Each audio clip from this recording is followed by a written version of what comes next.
하나님 말씀 보시겠습니다. 오늘 거룩한 주일 우리에게 주시는 하나님 말씀은 사도행전 17장 30절 31절 말씀입니다. 사도행전 17장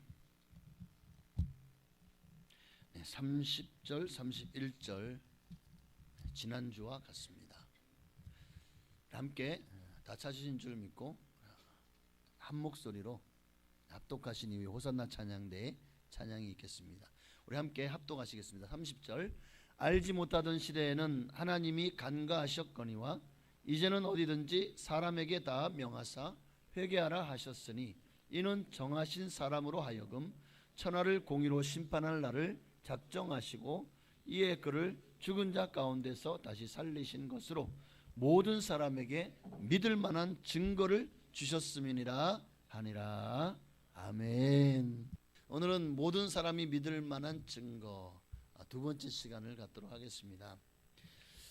지난주에도 함께 들었던 질문인데, 누군가가 예수 믿는 여러분에게 당신이 믿는 예수가 정말 하나님의 아들이 맞습니까? 라고 질문한다면,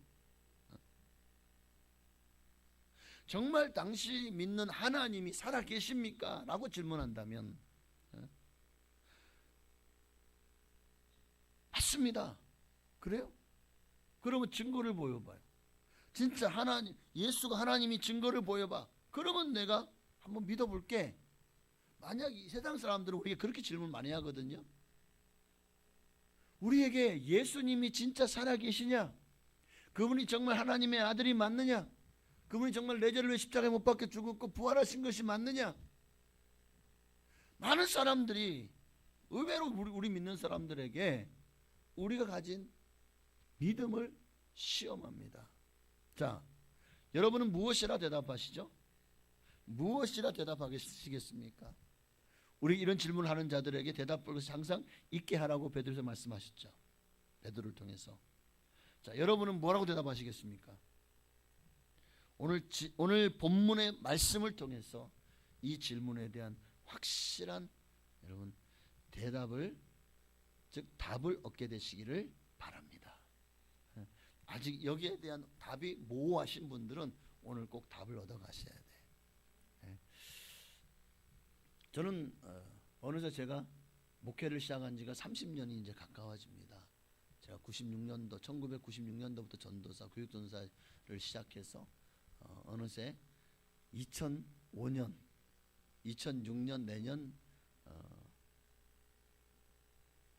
봄이면 이제 만 30년째 제가 목회에 어느새 참 30년이 된다는 게 30년 동안 주의 길을 여기까지 왔습니다. 그런데 목회하면서 늘 많은 사람들이 교회를 나왔다가 나오잖아요. 교회를 나왔다가 떠나가요. 특히 새신자들, 믿음이 연약한 분들, 또 5년 10년 교회를 다녀도 어느 순간에 교회를 나오잖아요. 제가 며칠 전에 이제 우리 교인 명부가 있어요. 2006년에 개척을 했잖아요. 그때부터 지금까지 뭐 수백 명의 사람들이 우리 교회를 왔다가 어떤 분들은 소천하기도 하고, 어떤 분들은 이사 가기도 하고, 또 어떤 분들은 정말 멀리 가기도 하고, 또 어떤 분들은 교회를 떠나기도 하고, 참 많은 일들이 있었습니다. 아예 교회를 떠나서 또 신앙생활을 한다면 저는 그것만 해도 감사해요. 그런데 교회를 떠나서 아예 예수 하나님마저 떠난 분들도 많더라고요. 그렇게 신앙생활 안 하고 있는 분들을 얘기를 들어보면 한때는 집사님이었고 안수 집사였고 군사였던 분들이 교회를 떠나서 아예 그냥 신앙생활 안 하는 분들도 계신 걸 보면서 참 마음이 아픕니다. 그래서 제가 늘 마음에 떠나지 않는 질문 중에 두 가지가 있어요. 하나는 하나님은 살아계시고 또 그 말씀은 명명백백한 진리잖아요. 근데 왜 오늘날 교회에 왔던 많은 사람들이, 또 특히 젊은이들이 우리를 구원하신 예수님을 믿지 못하고 그분의 말씀을 믿지 못하고 왜 교회를 떠나는가? 말씀을 들으면 믿음은 들으면서 나는데 좀 들어보긴 하지 몇 주 안 나오고 다 교회를 안 나와 버리는 경우가 많고, 또 제대로 믿으려면 오래 교회를 나와야 되는데, 그렇죠? 어떤 분이 저한테 목사님 제가 요 몇 년을 교회 다녔는데 안 믿어지는 걸 어떻게 해요? 당신 교회를 주일마다 성사하셨습니까? 못하는 거예요. 왜? 맨날 뭐 이제 약주 드시고 아침에 그냥 해롱해롱 하면서 교회 못 나오기도 하고 이것저것 바빠가지고 뭐 온갖 변명이 많죠. 제가 보니까 당신이 우리 교회를 나왔지만 1년에 한 10번이나 나왔습니까? 그러면서 안 믿어주는 거 어떻게 해요? 말 같은 소리를 하십시오. 네. 이 여기까지 나오다 말았어. 이러면 또 시험 들잖아. 그래서 뭐라고 했냐면 제대로 한번 말씀을 들어보시오. 적어도 믿음이 계속해서 믿음이 자라려면 매주마다 적어도 한 번 이상은 예배를 참석하십시오. 특히 주일 예배를. 그렇게 6개월 동안만이라도 정말 빠지지 않고 모든 우선순위에 교회에 나와서 예배 드리는 것을 두고 말씀을 들을 때도 졸지 마시고 말씀을 잘 들으십시오. 그 말씀 중에 내게 주시는 말씀이 있는지를 꼭 찾으십시오. 그렇게 6개월만 예배를 제대로 드려보시오. 그러고도 예수가 믿지 않는다면 그건 이제 내 손을 떠난 거예요. 이제 하나님이 믿음을 안 주시면 어쩔 수 없는 거야. 그때는 이제 뭐 저도 안녕히 가십시오 라고 하겠습니다. 그런데 지금은 아닙니다. 제발 좀. 근데 2주가 나왔어요. 그리고는 안 나오더라고요. 또 그러더니 또 한 2달 있다 한 번 나오고, 또 한 달 있다 또 한 번 나오고. 그래요. 그러니까 믿음이 자라겠냐고요. 그렇게 교회를 뜨금뜨금 나오는데 주님을 만날 수나 있을까요? 두 번째는 또 질문이, 두 번째 제가 마음에 30년 목회하면서 마음에 가진 질문 또 한 가지는, 교회 안에 수많은 성도들이 오랫동안 복음을 들었고 또 예수를 믿었음에도 불구하고 왜 삶이 변하지 않는가? 내 안에 예수님이 계시잖아요. 그래서 제가 그 질문했잖아요. 여러분 옆에 계시면 물어보라고. 당신 안에 계신 예수님 안녕하시냐고. 예수님이 내 안에 계신다는 확신 가운데 있다면 삶이 변화되지 않을 수가 없거든요. 그 예수님을 나의 주로 모시고 있는 이상 내 삶이 변화되어져야 돼요. 그런데 왜 변하지 않죠?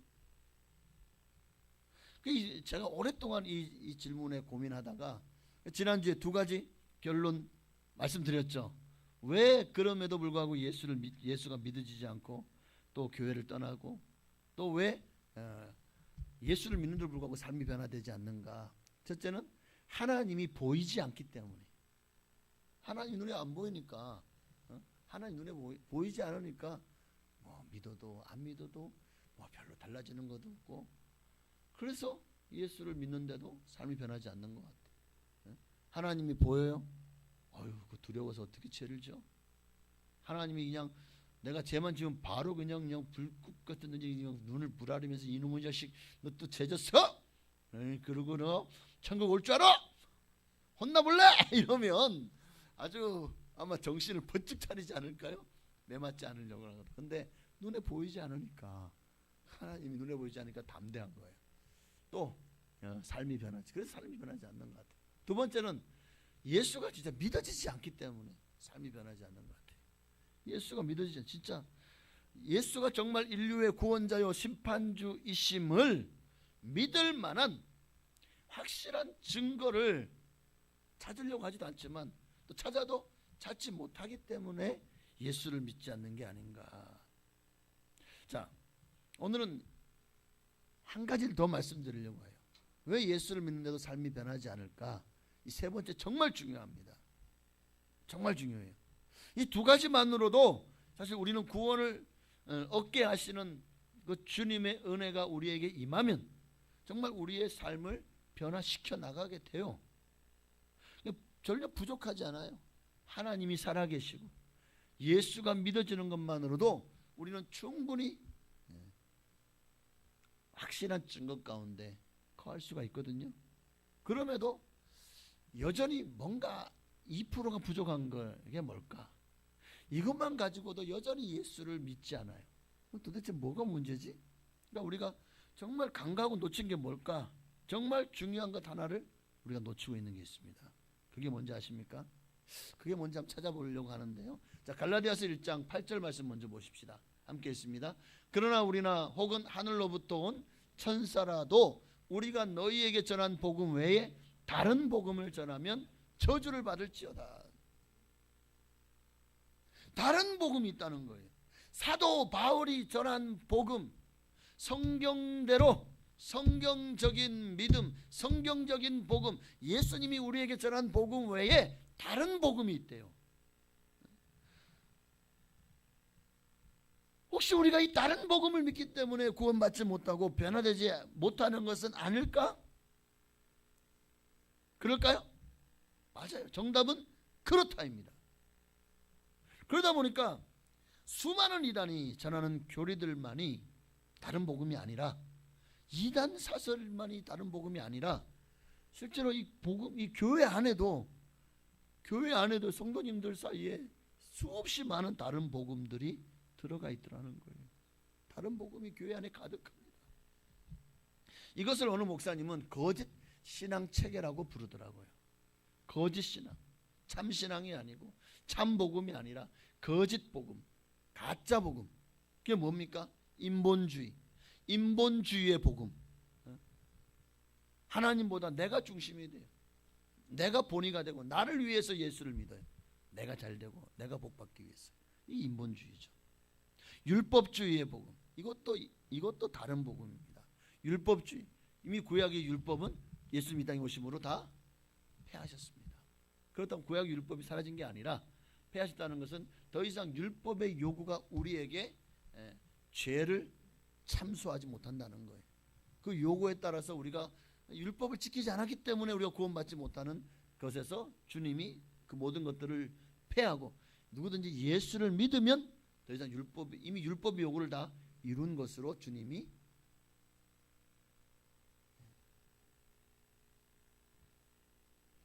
인용했다 그래야 될까? 주님께서 허락해 주셨다. 그러므로 이런 율법주의, 그리고 기복주의도 다른 복음입니다. 성경적인 복음은 기복주의가 아니에요. 하나님이 복이시죠. 팔복을 보십시오. 우리가 예수 믿으면 건강해지고, 예수 믿으면 복을 받아서 잘 살고 부자 되고, 예수 믿으면 성공하고, 예수 믿으면 뭐 그냥 내가 기도하는 것도 응답되고, 마치 우리가 우상을 숭배하듯이 예수를 그렇게 찾아요. 이게 기복주의예요. 그렇게 내게 복을 주십시오. 그러면 내가 잘 믿겠습니다. 이것도 하나의 기복주의죠. 자, 그뿐만 아니라 교회가 오늘 세속주의의 물결이 교회를 가득 덮었습니다. 그런데 교회가 이 물결 앞에서 순결하고 정결해야 되는데 많은 성도들이 이 세속주의에 오염되었어요. 세속주의에 물들어 버렸어요. 또 종교와, 기독교는 종교가 아닙니다. 기독교는 참 진리를 믿는 온전한 신앙입니다. 신앙이 종교가 아니에요. 그런데 어느새 기독교가 형식적으로 종교화되어 가는 거예요. 다른 종교와 같이. 또 물질주의, 교회 안에 물질주의가 만연해요. 물질 때문에 결국 망했던 이의 교훈이 예수님 때에 나오잖아요. 한 부자 청년의 얘기를 기억하십시오. 또 야고보서에 보면은 이 물질이 일만 악의 뿌리가 된다고 했잖아요. 그만큼 오늘날 물질과 하나님을 겸하여 섬길 수가 없는데, 이런 것들이 만연해서 교회를 타락시키고 있어요. 한국 교회 안에 이런 다른 복음들이 심각할 정도로 만연해 있다는 거예요. 지금 만약 사도 바울이 살아 이 자리에 있다면 어떤 마음을 가질까? 다른 복음을 받아들인 너희들은 저주를 받을지어다. 이 갈라디아서의 복음의 말씀을 아마 제일 먼저 일성으로 전할 것 같아요. 그러니 자, 이런 거짓 신앙 체계를 마치 참인 것처럼 믿고 있는 자들에게 구원이 있겠습니까? 인본주의를 따르고 율법주의를 따르고 기복주의를 따르고 내가 세속화되고 황금만능주의와 또 종교화된 그런 내 신앙 속에 하나님이 안 계셔요. 하나님이 안 계신데 구원 받겠냐고요.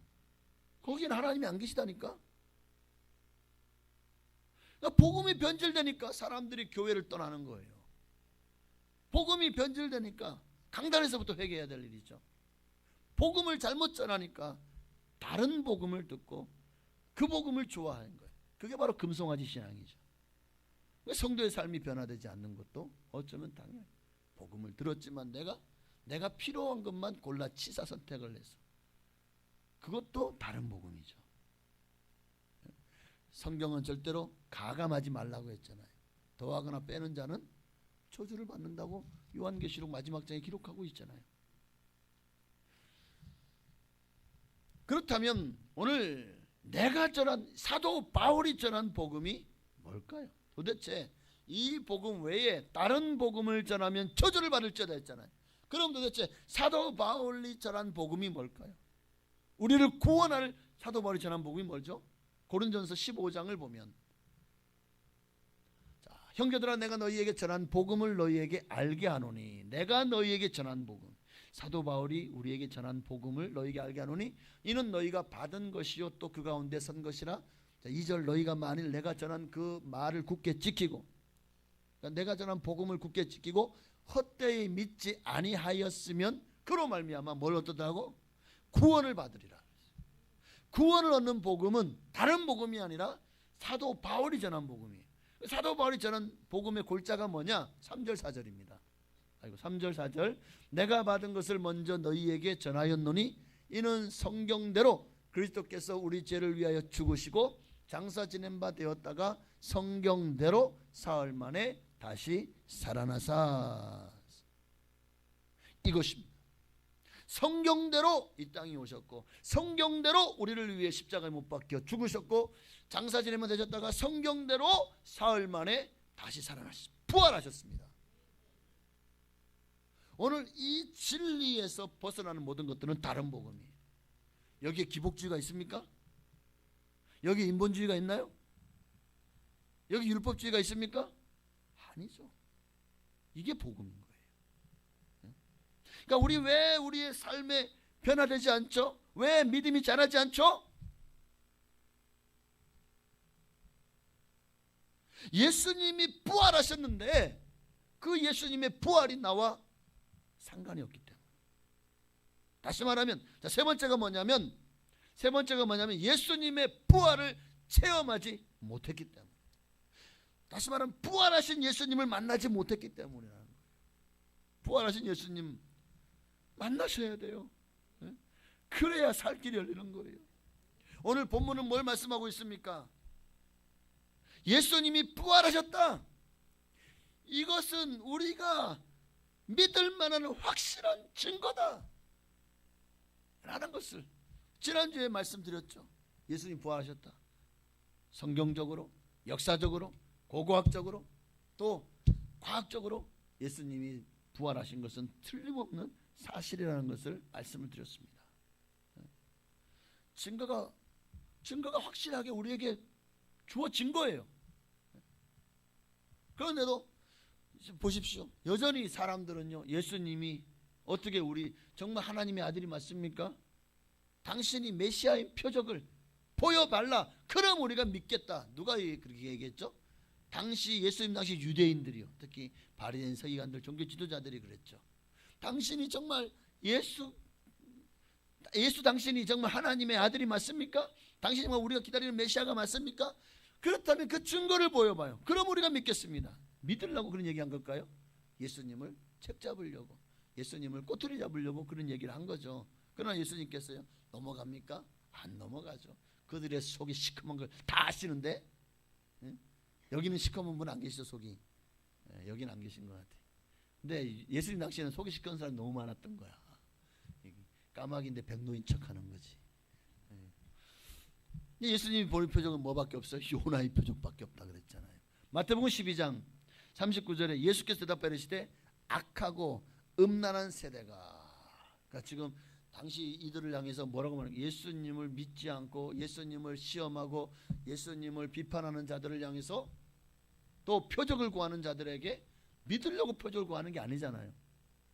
그런데도 그들을 표적을 구하는 이들을 향해서 주님은 악하고 음란한 세대라고 말합니다. 여기 음란은 성적으로 음란을 말하는 것이 아니라 바로 하나님을 사랑하지 않고 믿지 않고 어느새 율법주의가 우상이 되어진, 그래서 하나님이 아닌 금송아지를 내가 금송아지를 섬기는 것 같은, 바로 그것이 음란한 거예요. 영적으로 음란한 것을 말한 것입니다. 요나의 표적, 예수님께서 요나의 표적밖에 보일 것이 없다. 그리고 실제로 이 말씀대로 예수님이 죽으시고 무덤에 장사 지낸 바 되었죠. 요나가 물고기 뱃속에 들어가서 3일 동안 거기에서 회개하고 앉았다가 토해냄으로 3일 만에 살아난 것처럼 예수님도 무덤에 들어가서 3일 만에 부활하셔서 무덤 돌문을 굴리고 무덤에서 나오셨습니다. 요나가 왜 물속에 나를 집어 던져 나를 죽이시오? 그러면 당신 삽니다. 왜 그랬을까요? 이 어마어마한 태풍이, 풍랑이 자기 때문인 것을 알았기 때문에. 죄 짓고는 그래서 못 사는 거예요. 죄 짓고 도망갔지만 주님이 쫓아가잖아요. 죄 짓고는 못 사는 거예요. 그 말이 딱 맞네. 심은 대로 거두는 거예요. 자기가 죽음으로 그 배에 타는 수백 명의 사람을 살려낸 것처럼 예수님도 당신이 십자가에 못 박혀 죽음으로 죄로 말미암아 죽을 수밖에 없는 우리 모두 인류를 살리신 줄로 믿습니다. 이게 바로 요나의 표적인 거예요. 이것만으로도 우리가 믿을 만한 증거로 충분하다는 거예요. 예수님이 부활하셨다. 만약 예수 부활하지 않았다면 우리가 믿는 것이 거짓이고 우리는 거짓 증인이 되는 거예요. 거짓말쟁이로 사람들에게 낙인 찍힐 수밖에 없는 거예요. 나도 안 믿어, 예수님 부활하지 않았다면. 그러나 예수님이 부활하셨기 때문에 오늘 본문의 말씀 31절처럼 우리가 믿을 만한 모든 증거가 되어졌다는 거예요. 네, 우리가 부활한 거 몰라요? 예수님 부활하신 거 안 들어봤어요?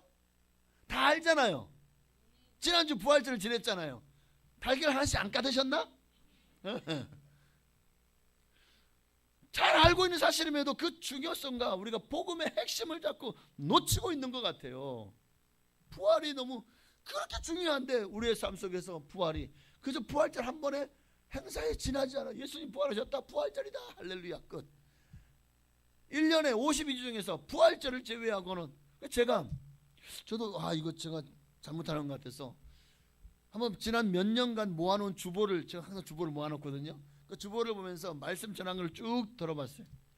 설교 제목들을 다 살펴봤는데 얼마나 내가 부활하신 주님을 전했는지 살펴보니까 정말 죄송해요. 여러분에게 정말 사죄드립니다. 정말 죄송합니다. 제가 부활절 말고는 눈을 씻고 봐도 찾아봐도 부활절 외에는 정말 부활에 대한 설교 메시지 자체가 부활에 초점을 맞춘 설교가 몇 편 되지 않더라고요.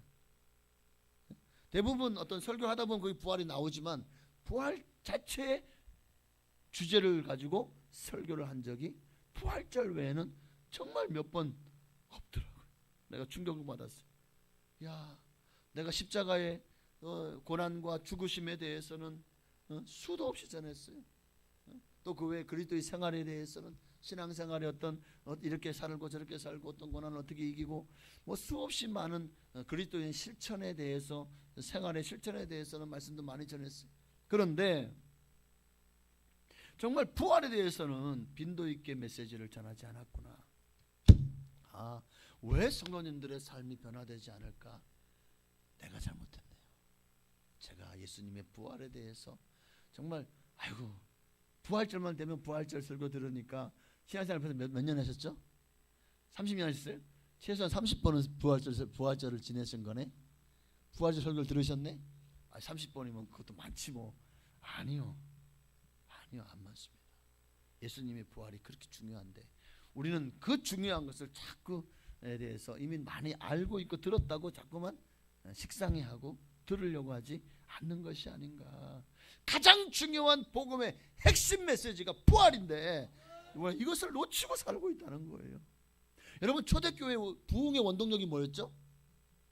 만약 부활의 예수를 만나지 못했다면 초대교회는 어떻게 됐을까요? 무너졌죠. 뿔뿔이 흩어졌죠. 예수님이 부활하신 것을 만나고도 그들은 숨어 있었고 여전히 잡힐까봐 무서워서 문을 꽁꽁 잠그고 있었고, 그런데 점점 부활에 대한 부활 주님이 자꾸 한 번 만나고 두 번 만나고 세 번 만나고 네 번 만나고 하다 보니까 진짜 예수님이 부활하신다는 사실이 마음에 확신으로 오는 거예요.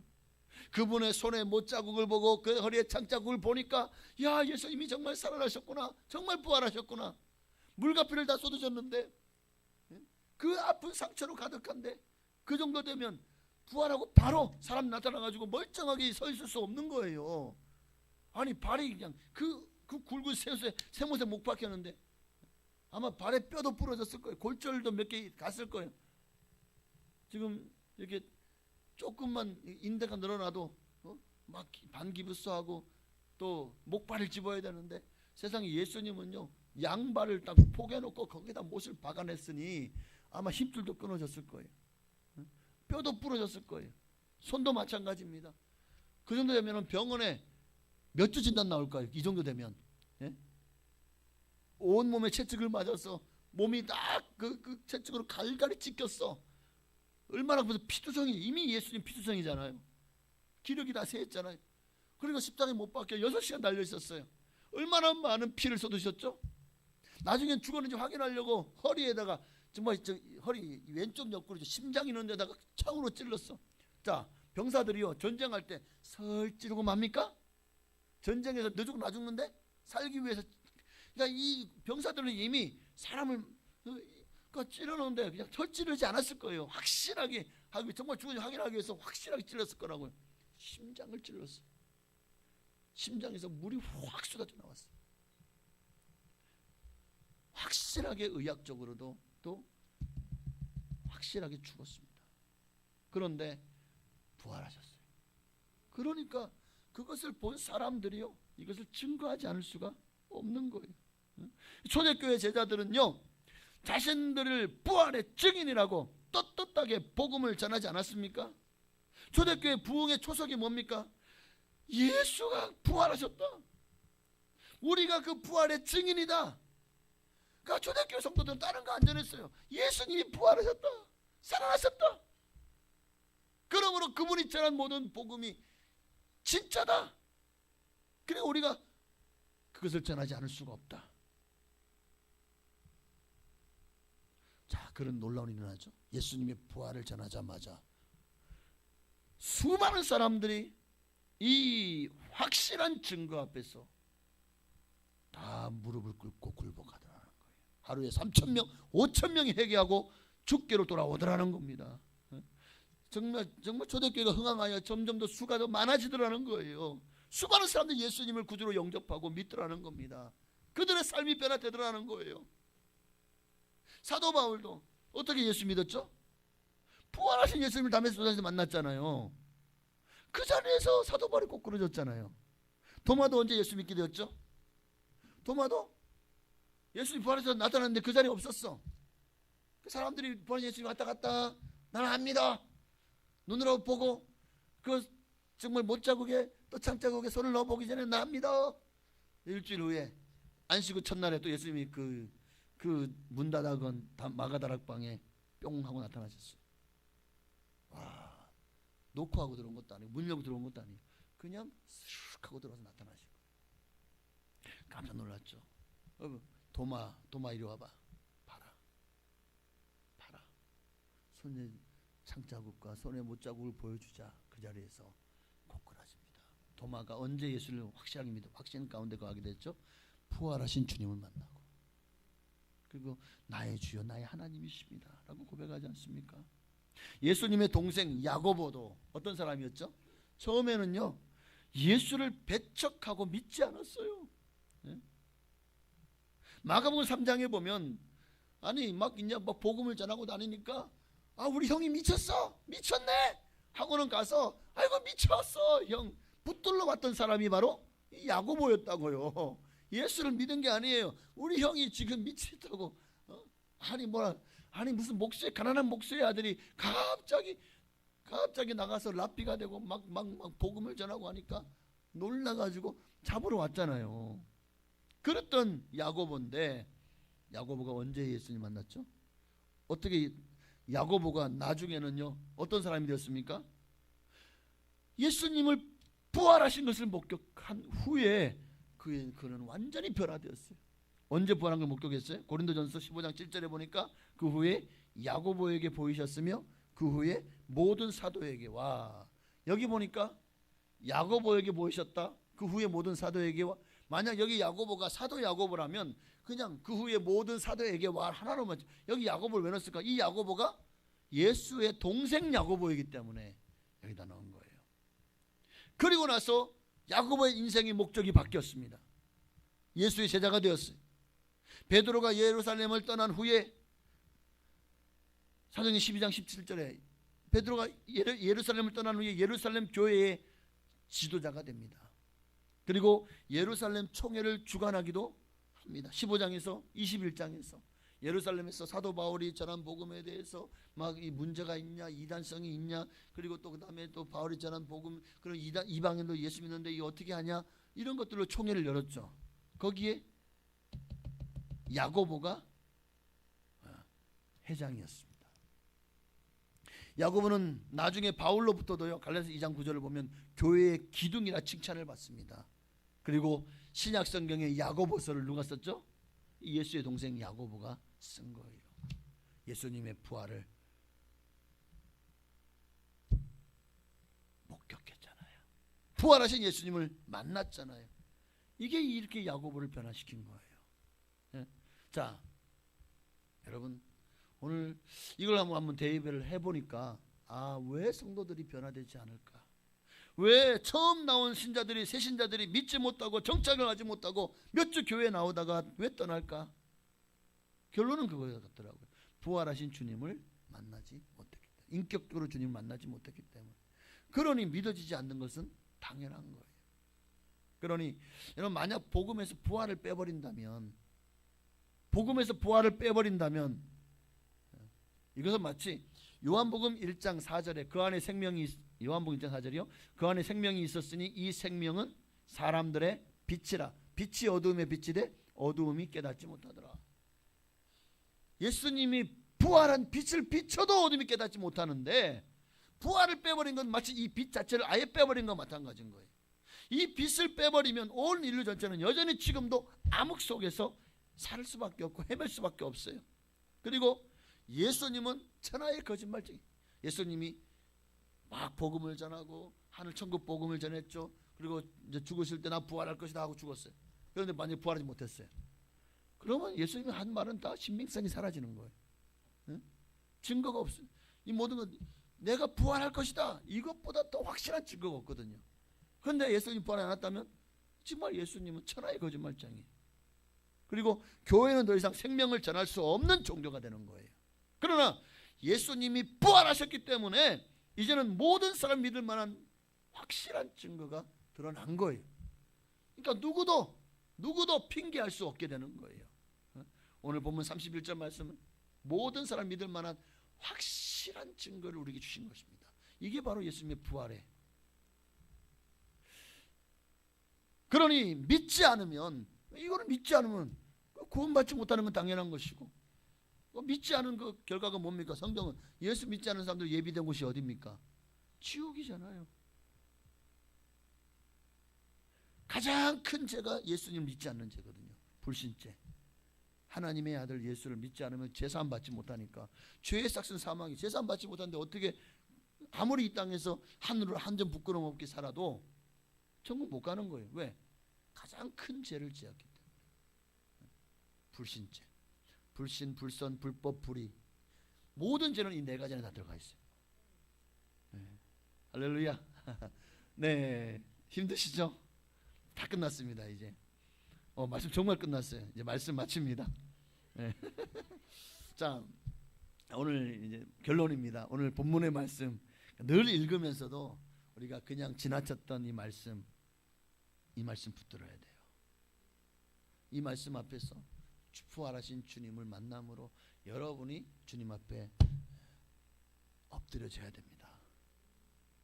그렇게 이제는 예수가 그리스도시요 살아계신 하나님의 아들이신 것이 확실하기에 우리는 부활하신 주님을 만나면 이것이 확신 가운데 거하게 되는, 흔들리지 않는 믿음 위에 서게 되는 것입니다.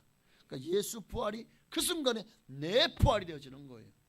예수님이 부활하신 것처럼 나도 천년명 되신 것처럼 나도 부활해서 영원한 생명을 천국에서 누리게 될 것입니다. 이게 우리 예수 믿는 사람에게 가장 큰 소망이 아닙니까? 예수님이 부활하셨잖아요. 우리도 부활할 것이라고 말씀하셨잖아요. 성경 요한복음 봐도 내가 다시 그날에 다시 너희를 살리라고 하셨잖아요. 나는 부활의 생명이 나를 믿는 자는 죽고 살겠고 무릇 살아서 믿는 자는 영원히 죽지 아니하리니 이것을 내가 믿느냐? 그러니까 부활의 소망이, 예수님이 부활하셨구나, 우리도 예수 믿으면 부활하겠구나, 정말 영원히 사는구나. 그동안 지식적으로만 부활을 알았는데, 그래서 실질적인 부활이 마음이 와닿지 않았는데, 부활하신 예수님이 빼도 박도 못할 모든 사람이 믿을 만한 증거를 주셨습니다. 이게 바로 부활이잖아요. 그 증거를 붙잡으니까 이젠 내가 정말 부활할 것이라는, 육신의 장막을 벗고 하늘부터 내려오는 장막을 덧입고 주님과 함께 영원히 살게 될 것이라는 확실한 부활신앙 위에 서게 되는 겁니다. 그럴 때 우리의 삶이 더 이상 세상에 매이지 않고 세상 것에 빠져들지 않습니다. 세상에 중독되지 않아요. 마귀가 아무리 난리쳐도 우리는 마귀 아이고 잘 논다, 아이고 어린애가 장난치는 것처럼 보이고, 아니면 꼴값을 떠는 것처럼 보일지도 몰라요. 마귀가 하는 짓들이. 그전에는요 너무 두려웠어요. 마귀가 너무나도 나를 해코지하면 어떡하지, 나를 공격하면 어떡하지. 그런데 부활한 주님 만나고 나면은요 더 이상 마귀가 두렵지 않아요. 아이고 잘 논다, 그래봐야 내가 눈도 하나 깜짝 하나 보나, 이렇게 되는 거예요. 할렐루야. 오늘 여러분 모두가 다 이 부활신앙의 위에 서시게 되시기를, 예수님의 부활이 여러분의 부활이 되시기를 주의 이름으로 축원합니다.